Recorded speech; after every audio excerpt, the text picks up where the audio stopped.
मुख्यमंत्री अजित पवार हे काल अनंतात विलीन झाल्याच्या नंतर आजच्या या ठिकाणी जिथं त्यांना अग्नी देण्यात आलेली होती त्यांचं इथंच त्यांच्या जीवनाचा प्रवास थांबलेला होता। या ठिकाणी आज जो आपल्या हिंदू धर्माच्या प्रथेप्रमाणे जो सावडण्याचा विधी असतो तो आता या ठिकाणी आज पार पडलेला आहे। आज सकाळपासून पवार कुटुंबीय आणि काही मर्यादित जवळचे नातेवाईक आणि काही मर्यादित स्थानिक लोक अशा परिस्थितीमध्ये हा विधी करण्यात आला।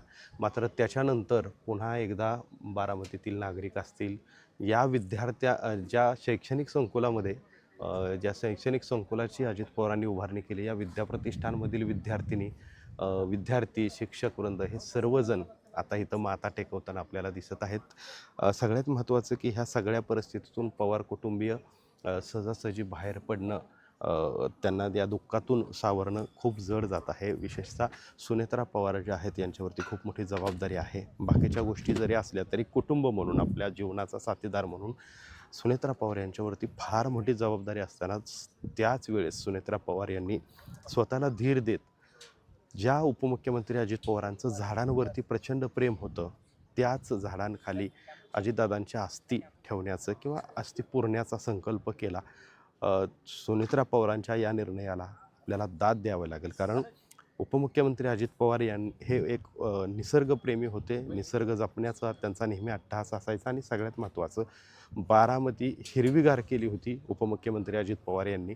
विशेष अजून याच्यातली दुसरी बाब की बारामतीमध्ये जर तुम्ही आत्ता आला तर बारामतीमधलं एकही झाड तुम्हाला जळलेलं दिसणार नाही। याचं कारण असं आहे की उपमुख्यमंत्री अजित पवार हे स्वतः जातीने लक्ष देत असायचे।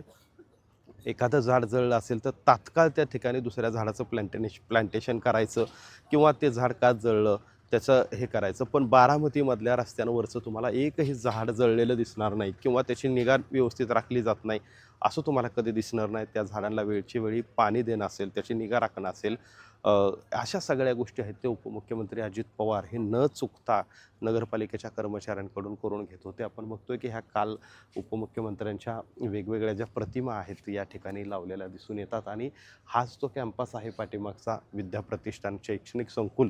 बारामती हे शिक्षणाचं माहेरघर म्हणून जे ओळखलं जातं, याच्यामध्ये सगळ्यात मोठं योगदान हे उपमुख्यमंत्री अजित पवारांचं आहे। काल आपण बघितलं की अंत्यविधीला हे सर्व मैदान तुम्ही बघता, हे पाठीमागं हे सर्व मैदान जे आहे हे पूर्ण मैदान संपूर्ण खचाखच गच्च भरलेलं होतं आणि लाखो लोक टी व्हीवरून उपमुख्यमंत्री अजित पवार यांना अखेरचा निरोप देत होते।